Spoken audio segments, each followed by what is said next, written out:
Good morning everyone. पिछले session में हम लोग क्या पढ़े थे उसका सबसे पहले रिकैप करते हैं। तो पिछले सेशन में हम लोगों ने सबसे पहले हेडिंग टैग्स के बारे में पढ़ा था। तो बेसिकली हेडिंग टैग्स क्या होते हैं। उसके बाद हम लोगों ने देखा था कि पैराग्राफ टैग क्या होते हैं। उसके बाद हम लोगों ने एंकर टैग के बारे में पढ़ा था।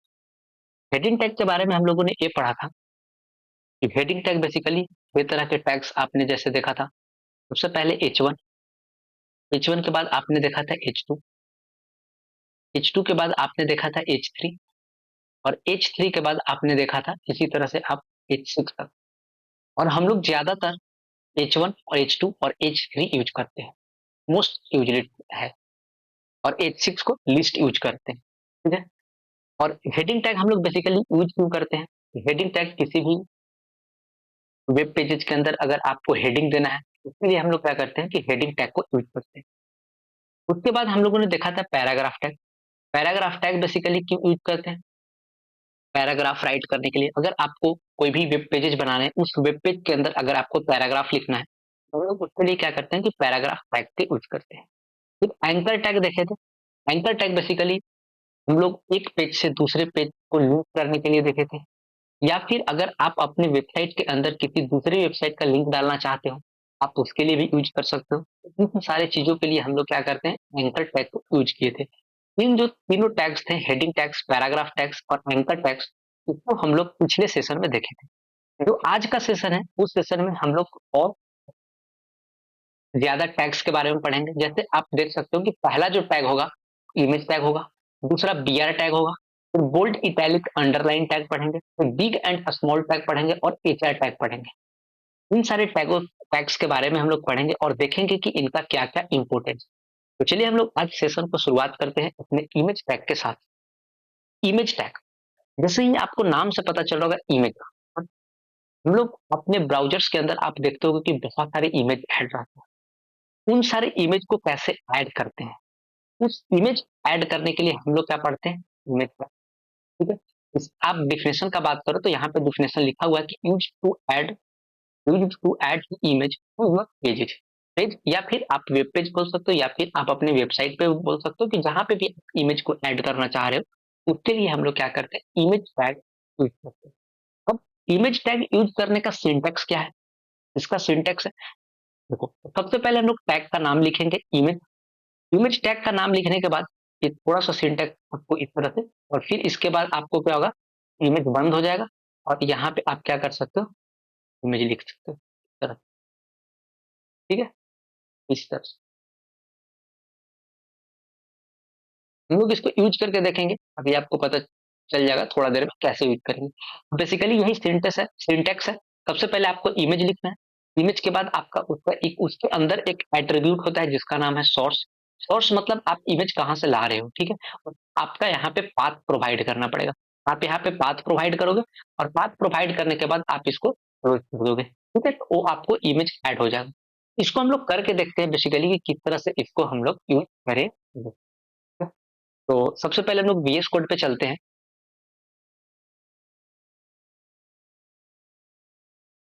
और हम लोग अपना फाइल को ओपन करते हैं।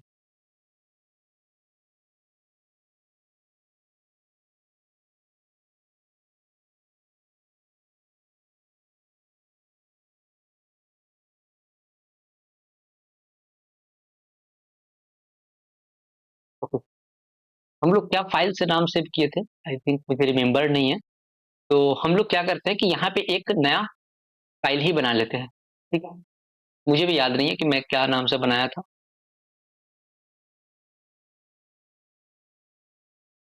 लेट मी चेक, अगर मिल जाता है तो मैं वापस से उसी में करूंगा, अगर नहीं मिलेगा तो हम लोग एक नया फाइल बना लेंगे।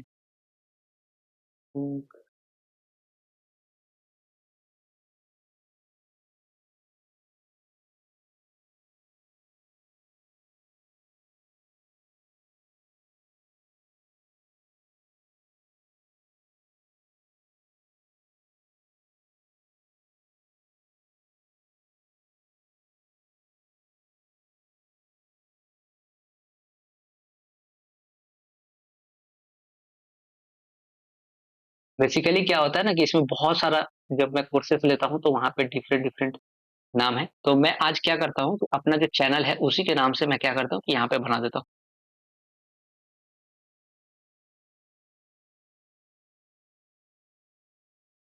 ठीक है?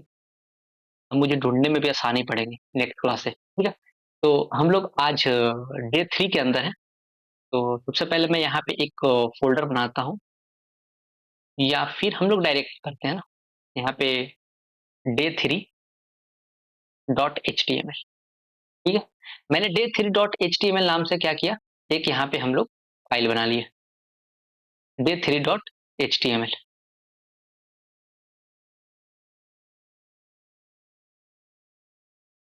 ओके, यहाँ पे बेसिकली मैंने फ़ोल्डर क्रिएट कर दिया,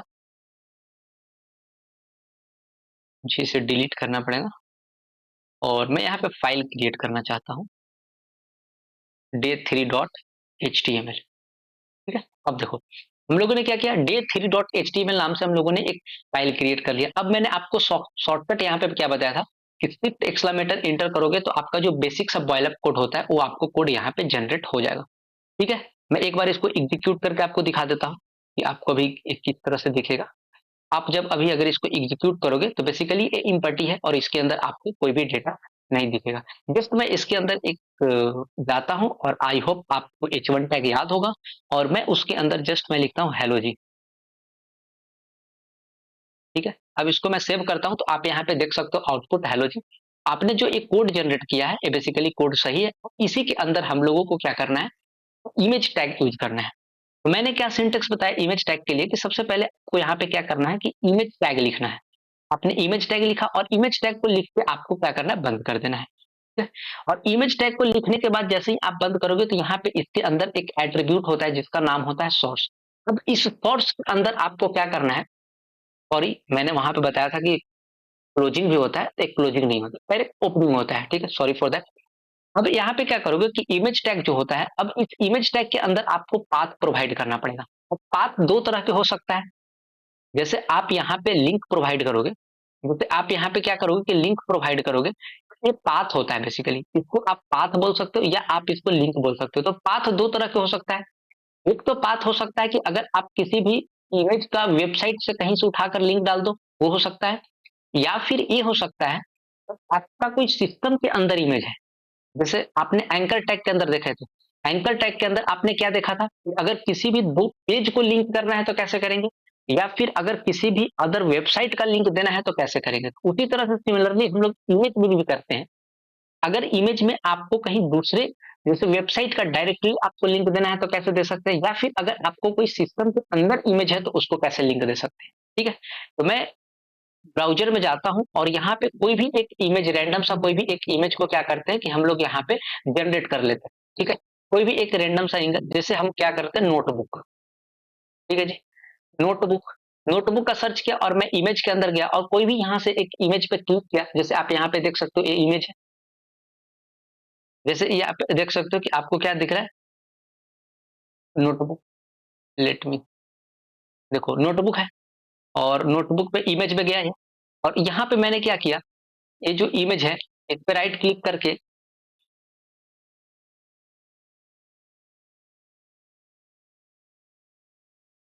ठीक है, मैंने कॉपी इमेज एड्रेस किया है, ठीक है? कॉपी इमेज एड्रेस किया और मैं यहाँ पे पेस्ट कर दिया, और पेस्ट करके मैं जैसे ही सेव करूंगा, और अगर आप वापस क्या करोगे, इस वेबसाइट पे जाओगे, यहाँ पे जाओगे तो देखो अभी आपको इमेज दिख रहा है। देखो जैसे ही मैं बड़ा करूंगा तो आप यहाँ पे देखोगे कि ये इमेज ऐड हो गया, देख रहे हो? हेलो जी के नीचे मैंने क्या किया, इमेज को ऐड किया, और आप देखोगे कि ये इमेज हो गया। अभी आपको ये इमेज बहुत इनलार्ज दिख रहा होगा। हम लोग इसका पढ़ेंगे, जैसे विशेष प्रॉपर्टी पढ़ेंगे तो आपको ये इमेज बहुत छोटा दिखेगा, ठीक है? अब वो सीएसएस का काम है, लेकिन मैं आपको छोटा सा इमेज दिखाने के लिए मैं क्या करता हूँ, जस्ट यहाँ पे हाइट और विड्थ को सेट करके आपको दिखाता हूँ। जैसे हाइट में क्या सेट कर दिया, 300 पिक्सल, ठीक है? और मैं यहीं पे विड्थ सेट कर देता हूँ 300 पिक्सल, ताकि आप बस आसानी से देख पाओ। इसीलिए मैंने किया ये चीज, ताकि आप इसको आसानी से देख पाओ। ये कैसे हुआ मैं इसको बाद में बताऊंगा, ये बेसिकली सीएसएस का पार्ट है। बस आप ये चीज देख पाओ आसानी से, मतलब इमेज रियल में आया है या नहीं। जैसे ही मैंने आपको यहाँ पे हाइट और विड्थ सेट किया तो आपको अब इमेज बहुत अच्छा दिख रहा है, और आप इसी तरह से इमेज देखते हुए आप अगर वेबसाइट पे, जैसे मैंने एक इस वेबसाइट पे गया, आप क्या देख रहे हो? इसी तरह का इमेज देख रहे हो, ठीक है? इसी तरह का इमेज देख रहे हो, तो बेसिकली ये जो इमेज ऐड होता है वेबसाइट में, उसके लिए हम लोग क्या करते हैं, इमेज टैग यूज़ करते हैं। इसका सिंटैक्स क्या मैंने बताया? सबसे पहले आपको इमेज टैग लिखना है। इमेज टैग के बाद आपको उसके अंदर एक एट्रीब्यूट होता है सोर्स नाम का, उस एट्रीब्यूट को आपको यूज़ करना है और वहाँ पे आपको लिंक देना है, ठीक है? ये तो मैंने बोला कि अगर आप किसी भी वेबसाइट से डायरेक्ट लिंक देना चाहते हो, तो आप दे सकते हो। सपोज़ करो जैसे कि मेरा जैसे मेरे सिस्टम के अंदर, जैसे यहाँ पे मेरा अगर डाउनलोड सेशन के अंदर जाए, तो जैसे यहाँ पे अगर आप जो थंबनेल आज देख रहे हो, ये थंबनेल अगर मेरे फाइल के अंदर है, तो मैं इसको कैसे दूँगा लिंक? जैसे सपोज़ करो कि मेरा यहाँ पे, ठीक है?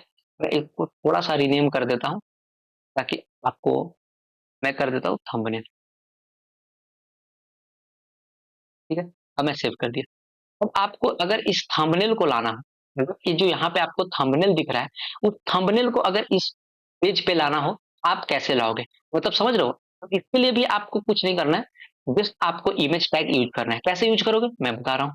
यहाँ पे आप इमेज लिखो, इमेज के बाद आपको बंद कर देनी है। उसके बाद मैंने क्या बोला कि आपको एक सोर्स एट्रीब्यूट यूज़ करना है। सोर्स एट्रीब्यूट करो, अब देखो, ये जो लिंक था मैंने इसको डायरेक्ट पेस्ट किया था, लेकिन जब भी आपको कोई फाइल के अंदर लिंक होगा तो उसको डायरेक्ट पेस्ट नहीं करोगे, आप डॉट इसके साथ उसको एक्सेस करोगे। क्या करना है जी?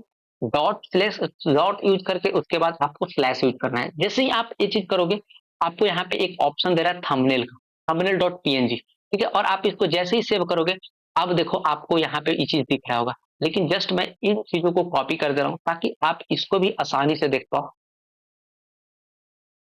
देखो, अब आपको यहाँ पे क्या दिख रहा है? इमेज दिख रहा है। आई होप आपको दोनों समझ में आया होगा कि अगर हमको कोई वेबसाइट से डायरेक्ट इमेज सेव करके अपने वेब पेज पे दिखाना है तो कैसे दिखा सकते हैं? या फिर कोई अगर मेरे सिस्टम के अंदर कोई इमेज है, अगर उस इमेज को मैं लगाना चाह रहा हूँ तो कैसे लगाओगे? जैसे इसको थोड़ा-सा बेटर देखने के लिए आप ये कर सकते हो, 500 और 500 कर दो और देखो सेव करो। तो आपको इस तरह से दिखेगा।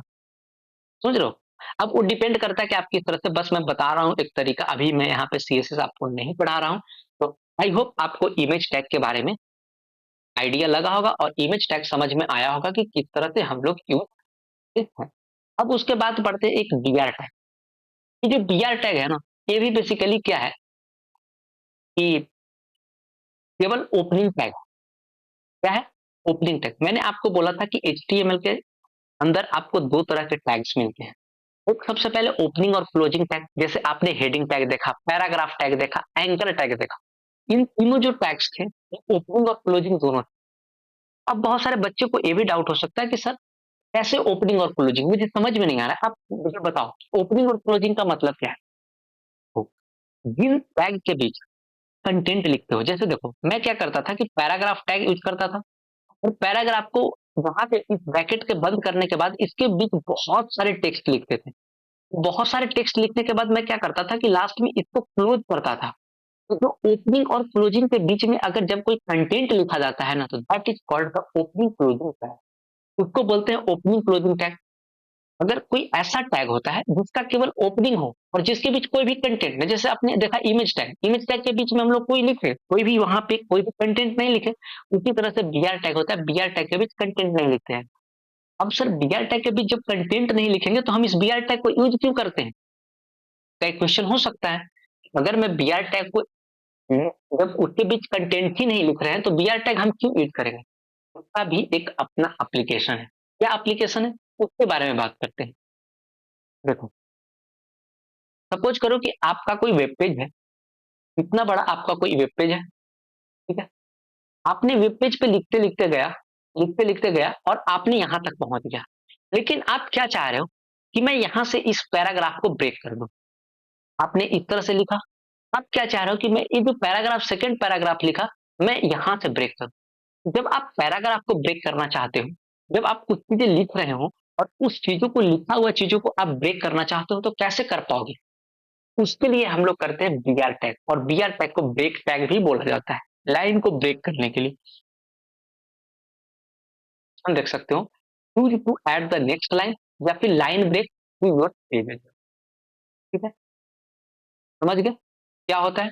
अब इसको मैं यूज करके बताता हूँ कि कैसे यूज करोगे। जैसे देखो, उस टाइम क्या बताया था आप लोगों को कि बहुत सारे रैंडम सा कोई पैराग्राफ जनरेट कर सकते हो। क्या कर सकते हो? मैं इसको हटा देता हूँ, एक इमेज टैग को मैं हटा देता हूँ। देखो कमेंट कैसे करोगे? मैं इस तरह से कमेंट किया और सेव किया तो ये चीज़ हट जाए। अब देखो मैं बता रहा हूँ, मैं अगर यहाँ पे बहुत सारे पैराग्राफ यूज़ करूँ और मैं रैंडम सा पैराग्राफ क्रिएट करने के लिए आपको क्या बताया था? लोरेम, ठीक है? अब मैं सेव करूँ, देखो अब आप ही सेव करो। अगर इसको पढ़ना है, जैसे देखो अगर इसको आप पढ़ना है तो यहाँ से हम चाह रहे हैं क्या? तो ये जो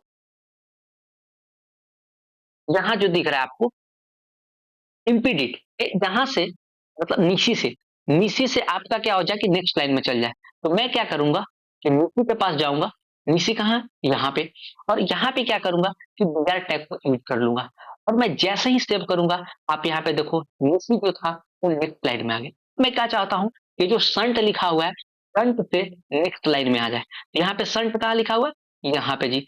अब मैं क्या करूँगा कि इस संट के जस्ट आगे मैं क्या करूँगा कि बीआर टैग यूज़ करूँगा और सेव करूँगा संट। देखो कितना प्रॉपर वे में आपको एक पैराग्राफ दिख रहे हैं। तो बेसिकली इसको क्यों करते हैं? लाइन्स को ब्रेक करने के लिए, या फिर अगर किसी चीज़ को आपको नेक्स्ट लाइन में लिखना है, तो उसके लिए हम लोग क्या यूज़ करते हैं? BR tag. आई होप आपको बीआर टैग के भी बारे में समझ में आया होगा और इसका एप्लीकेशन पता चला होगा। ठीक है जी। अब हम लोग 3 टैग के बारे में बात करते हैं। इंपॉर्टेंट टैग है। अगर आप देखते होगे, जैसे अगर आप कोई बुक पढ़ते हो, उस बुक में कुछ-कुछ ऐसे वर्ड्स होते हैं कि जो कि हाइलाइट होते हैं, या फिर कुछ-कुछ ऐसी चीज़ें होती हैं कि जिनका जो राइटिंग स्टाइल होता है वो डिफरेंट होता है, या फिर कुछ ऐसे इम्पोर्टेंट चीज़ होते हैं जो अंडरलाइन होते हैं, ठीक है? मतलब बेसिकली ये जो 3 टैग आप यूज़ करने जा रहे हो, बोल्ड, इटैलिक और अंडरलाइन, इसका मतलब ये होता है कि जो भी इम्पोर्टेंट टेक्स्ट है आपके वेब पेजेज़ के अंदर, या जो भी आपको टेक्स्ट है आपके वेबसाइट के ऊपर, जो भी आपके ब्लॉग्स लिखे हुए हैं, जो आपके बारे में लिखे हुए हैं, उसमें कुछ इम्पोर्टेंट टर्म है। अगर आप उस इम्पोर्टेंट टर्म को हाइलाइट करना चाहते हो, या फिर अगर आप उस इम्पोर्टेंट टर्म को इटैलिक करना चाहते हो और उसके टेक्स्ट का चेंज करना चाहते हो कि वो डिफरेंट दिखे। डिफरेंट दिखेगा तभी तो लोग उसको ज़्यादा उनके ऊपर फोकस जाएगा, तब तो उनको पता चलेगा कि अच्छा यहाँ पे कोई वर्ड लिखा हुआ है, उसका मीनिंग मतलब समझ रहे हो ना? वो चीज़ करने के लिए। तो यहाँ पे आपको डेफिनेशन भी लिखा हुआ है कि used to highlight text in your pages. मतलब बेसिकली जो पेज होता है, वो वेब पेजेज़ होते हैं। उस वेब पेज के अंदर अगर कोई भी टेक्स्ट को हम हाइलाइट करना चाहते हैं, तो उसके लिए हम लोग 3 टैग्स का यूज़ करते हैं, जिसका नाम है बोल्ड, इटैलिक और अंडरलाइन। तो ये जो टैग होते हैं, ये ओपनिंग और क्लोजिंग टैग होते हैं। ओपनिंग और क्लोजिंग टैग कहने का मतलब कि इनके बीच क्या होगा? टेक्स्ट होगा। इनके बीच क्या होगा? टेक्स्ट होगा। देखो, सबसे पहले मैं आपको बताता हूँ कि बोल्ड, बोल्ड कैसे आप यूज़ करोगे। जैसे जैसे आप यहाँ पे देख रहे हो, आप यहाँ पे देख रहे हो, सपोज़ करो कि लोरेम है। लोरेम मेरा एक इम्पोर्टेंट टर्म है और मैं चाहता हूँ कि लोरेम थोड़ा-सा मुझे बोल्ड होकर, अभी आपको यहाँ पे लोरेम का लिखावट अगर आप देखोगे, मतलब बेसिकली जो राइटिंग स्टाइल है, वो सिमिलर दिख रहा है और मैं चाहता हूँ क्या, जो लोरेम है, लोरेम मुझे हाइलाइटेड दिखे क्योंकि मेरा एक इम्पोर्टेंट टेक्स्ट है। अब मैं क्या करूँगा कि यहाँ पे बी यूज़ करूँगा, बी मतलब बोल्ड, सॉरी।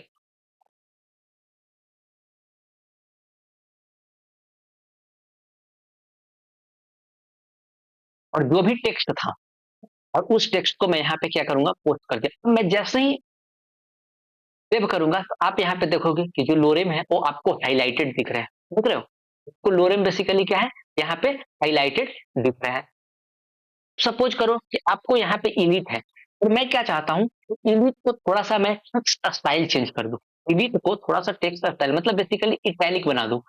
क्या करो, यहाँ पे इटैलिक के लिए हम लोग क्या करते हैं, आई टैग यूज़ करते हैं, ठीक है? अब यहाँ पे मैं सेव कर दूँगा। आप देख रहे हो, इसका जो लिखावट है और इसका जो इलिट का राइटिंग स्टाइल है, वो आपको डिफरेंस दिख रहा होगा। दिख रहा है डिफरेंस इलिट में? वो थोड़ा-सा इटैलिक हो गया। अगर आप किसी भी टेक्स्ट को अंडरलाइन करना चाहते हो, जैसे आप यहाँ पे देख रहे हो क्या, निसी, और मैं चाह रहा हूँ कि निसी जो है, वो मेरा हाइलाइट हो जाए। तो कैसे निसी हाइलाइट होगा? आपको अंडरलाइन हो जाए। कैसे अंडरलाइन होगा? अंडरलाइन यूज़ करने के लिए हम लोग टू टैग यूज़ करते हैं। यहाँ पे हम पेस्ट करके देखो, तो यहाँ पे निसी जो हो गया, वो अंडरलाइन हो गया। मतलब तीनों का मतलब आपको समझ में आएगा कि बोल्ड क्या होता है, इटैलिक क्या होता है और अंडरलाइन क्या होता है। तो आई होप आपको इन तीनों टैग्स के बारे में समझ में आया होगा। अब हम लोग आगे बढ़ते हैं। यहाँ पे हम लोग पढ़ते हैं बिग एंड स्मॉल टैग। एक क्या होते हैं? बिग और अभी तक मैंने जितना भी आपको टैग्स पढ़ा है, सारे टैग्स बहुत इंपॉर्टेंट है। जब मैं पूरे HTML आपको पढ़ा दूँगा, उसके बाद जैसे ही हम CSS में जाएँगे, जितने भी टैग्स हम लोग पढ़े हैं ना, उन सारे टैग्स को यूज़ करके हम लोग एक स्टाइलिंग करेंगे पेज को, ठीक है? इसीलिए आपको इन सारे टैग्स को बार-बार रिविजन्स करने हैं, ठीक है? अब बहुत सारे नए बच्चे होंगे, उनको डाउट्स होगा कि सर इतने सारे टैग्स कैसे याद होगा? स्टार्टिंग स्टेज में किसी को याद नहीं रहता है, आप इसको यूज़ करते जाओगे तो आपको ये बहुत आसान हो जाता है। तो मैं लास्ट में आपको एक पेज बताऊँगा, एक वेबसाइट बताऊँगा जहाँ से आप क्या कर सकते हो अगर किसी भी डॉक्यूमेंटेशन को आप भूल जाते हो, कोई भी टैग्स हैं, अगर वो एक टैग्स के बारे में आपको याद नहीं है कि बेसिकली होता क्या है, कैसे होता है, तो मैं एक आपको वेबसाइट बताऊँगा जो कि बहुत बड़े-बड़े डेवलपर वो करते हैं। जो कंपनी में काम कर रहे होंगे ना, जैसे अगर सपोज करो कि मैं अभी आपको वेब डेवलपमेंट कोर्स ले रहा हूँ, कुछ दिन बाद अगर मैं कोई मान लो कि DSA का कोर्स करा रहा हूँ या फिर कुछ भी चीजें करा रहा हूँ, मैं डेवलपमेंट वाला कुछ कुछ पार्ट तो भूल गया, तो मैं क्या करता हूँ, तो एक डॉक्यूमेंटेशन होता है, उसको सर्च करोगे, आपको वहां पे क्विक रिवीजन करके आप उसको क्या कर सकते हो, अप्लाई कर सकते हो। फ्रंट एंड, कोई भी फ्रंट एंड डेवलपर होगा, वो बेसिकली वो इस चीज को यूज करता है, और मैं उसको लास्ट में बताऊंगा, अभी मैं इसलिए नहीं बता रहा हूँ कि आप वहां से यूज कर डायरेक्ट कर सकते, ठीक है? इसीलिए मैं उसको लास्ट में बताऊंगा। आप जितने भी टैक्स पढ़ो, प्लीज एक बार हर टैक्स को कम से कम 2-3 बार रिवीजन करो और उसको बार-बार यूज़ करके देखो, कुछ-कुछ चीज़ें क्रिएट्स करके सीखो, क्योंकि बहुत इंटरेस्टिंग बनने वाला है ऐसे-ऐसे। ये जो कोर्स आपको चल रहा है ना पूरे, तो फ्रंट एंड डेवलपमेंट का बहुत इंटरेस्टिंग बनने वाला है। जब हम लोग लास्ट में प्रोजेक्ट करेंगे ना, और मजा आएगा आप लोगों को। ठीक है? तो चलिए हम लोग बात करते हैं बिग एंड स्मॉल टैक्स के बारे में, कि बेसिकली बिग टैक्स क्या होता है और स्मॉल टैक्स क्या होता है। वैसे आप इसको डेफिनेशन से देख सकते हो कि use to display the big and small text on your web page. जब आप अपने वेब पेज के ऊपर किसी भी टेक्स्ट को बड़ा या किसी भी टेक्स्ट को छोटा दिखाना चाहते हो, के लिए आप क्या कर सकते हो, big tags and small tags use कर सकते हो। ठीक है? अब देखो, बिग टैग्स यूज करने का क्या तरीका है, तो इसके लिए हम लोग बिग टैग लिखते हैं और स्मॉल के लिए स्मॉल लिखते हैं। चलो लिखकर देखते हैं कि क्या इसमें डिफरेंस। वैसे देखो, यहाँ पे आप देख रहे हो, तो मैं थोड़ा सा और चीजें को यहाँ पे जनरेट करता हूँ, एक और पैराग्राफ क्रिएट करता हूँ, और मैं पैराग्राफ के अंदर लिखता हूँ कि दिस इज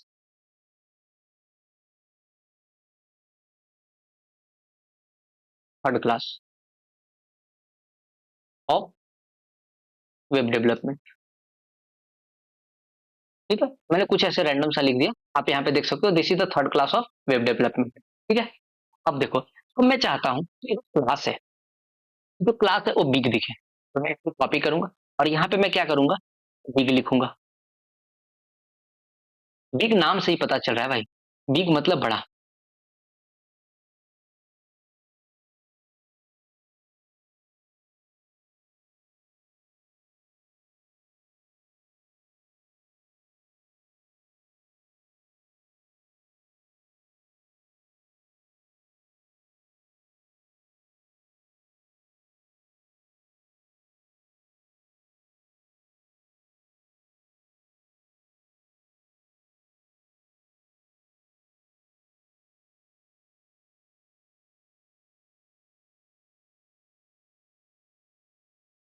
ठीक है, स्मॉल यूज करके देखता हूँ यार। ओके, स्मॉल तो ले रहा है।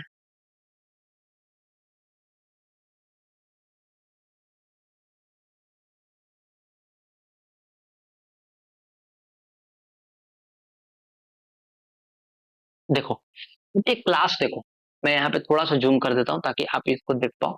देखो, अब ये जो लिखा हुआ है वो ऑफ वेब डेवलपमेंट और थर्ड, इसके कंपेरिजन में आप क्लास का टेक्स्ट को कंपेयर करो। क्लास का टेक्स्ट क्या है, कुछ थोड़ा सा स्मॉल दिख रहा है।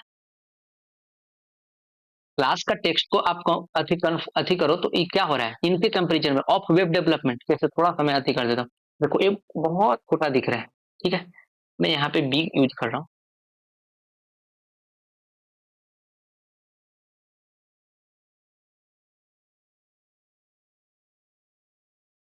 पता नहीं अरे एरर क्यों ले रहा है।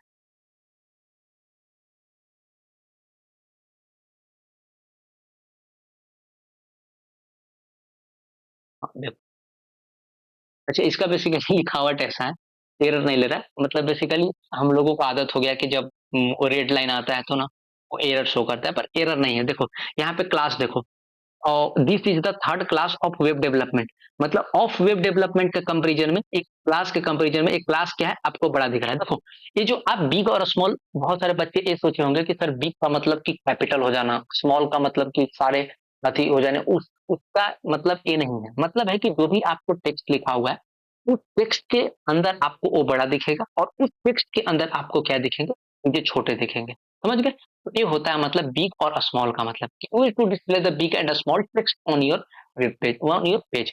जो आप उसके बात कर रहे हैं, फिर हम लोग बात करेंगे कि वो कब सारा कैपिटल्स दिखेगा, कब सारा स्मॉल दिखेगा, उसका भी टैग है, इसको हम लोग आगे पढ़ेंगे। ठीक है? आई होप आपको अभी तक जो भी मैंने पढ़ाया वो सारी चीजें अभी तक क्लियर होंगे और समझ में आए होंगे। तो हम लोग एक सबसे पहले लास्ट टैग का बात करते हैं जिसको बोलते हैं एचआर टैग। और एचआर टैग क्या क्यों जरूरी है? तो देखो बेसिकली क्यों जरूरी है, सपोज करो कि आपने बहुत सारे पैराग्राफ या बहुत सारे कार्ड वगैरह बना दिए और आप क्या चाह रहे हो कि मैं एक हॉरिजॉन्टल लाइन या फिर मैं एक वर्टिकल लाइन से क्या करूं, इसको डिवाइड करूं, डिवाइड करूं। आप कैसे करोगे? तो इसके लिए हम लोग क्या करते हैं, एचआर टैग यूज करते हैं। एक एचआर टैग यूज करते हैं हॉरिजॉन्टल। जैसे यहाँ पे आप डिफिनेशन देखो, use to display the horizontal ruler, use to separate the content. ठीक है? और ये भी केवल क्या होता है, ओपनिंग टैग होता है, इसका कोई भी क्लोजिंग नहीं होता है। जैसे देखो यहाँ पे आप देख रहे होगे, यहाँ पे आप देख रहे हो, चलो ठीक है, ये नोटबुक है और नोटबुक के बाद पैराग्राफ है। हम क्या चाहते हैं कि नोटबुक और पैराग्राफ के बीच एक लाइन आ जाए। जो नोटबुक है और नोटबुक और पैराग्राफ के बीच हम क्या चाहते हैं कि एक लाइन आ जाए। तो आपको कुछ नहीं करना है कि इस तरह से एचआर यूज करना और सेव कर देना है। आप यहाँ पे देख सकते हो कि इसका क्या होगा, यहाँ पे एक लाइन आ गया। देखो आप यहाँ से ध्यान से, यहाँ पे क्या आ गया, आपको एक लाइन आ गया। बेसिकली वो क्या किया, डिवाइड कर दिया आपको नोटबुक और इन सारे पैराग्राफ के बीच। देखो इस एचआर टैग का बहुत सारे एट्रीब्यूट होते हैं। अब मैं वो पेज बता रहा हूँ, वहां पे से जाकर क्या कर सकते हो, डॉक्यूमेंटेशन कर सकते हो। जैसे देखो मुझे एचआर टैग में भूल गया कि एचआर टैग बेसिकली क्या होता है। ठीक है, मैं एचआर टैग भूल गया बेसिकली कि एचआर टैग क्या होता है।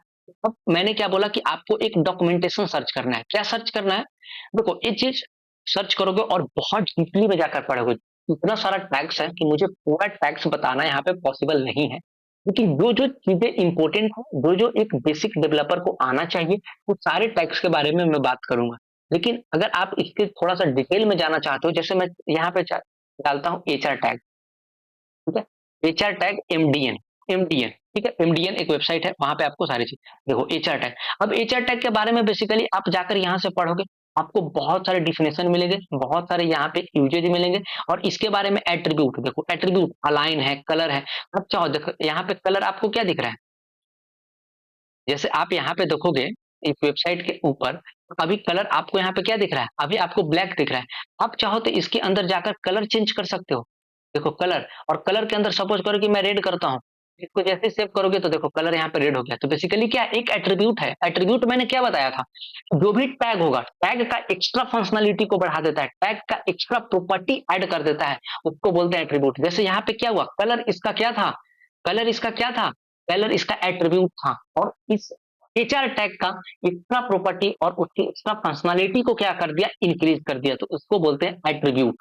ठीक है, अब यहाँ पे देखो, अब यहाँ पे और बहुत सारे एट्रीब्यूट हैं। जैसे मोड सेट क्या होता है, साइज क्या, आप इसका साइज भी इंक्रीज कर सकते हो, विड्थ भी इंक्रीज डिक्रीज कर सकते हो, नॉन सेट भी कर सकते हो, समझ रहे हो। कलर अलाइन भी कर सकते हो, अलाइन जैसे वर्टिकल हॉरिजॉन्टल, आपको जिस तरह से अलाइन करना है उस तरह से आप अलाइन कर सकते हो। यहाँ पे आपको बहुत सारे एग्जाम्पल्स मिल जाएंगे, तो इसीलिए मैंने ये डॉक्यूमेंटेशन आपको बताया। आपको क्या काम है कि जितना भी अभी तक मैंने टैग पढ़ाया है, उस टैग के सारे जितना भी एट्रीब्यूट्स होंगे, जितने भी उसके एक्स्ट्रा डिफिनेशन होंगे, एक्स्ट्रा प्रॉपर्टीज होगा, वो सारे आपको जाकर एक बार इस डॉक्यूमेंटेशन से पढ़ना है।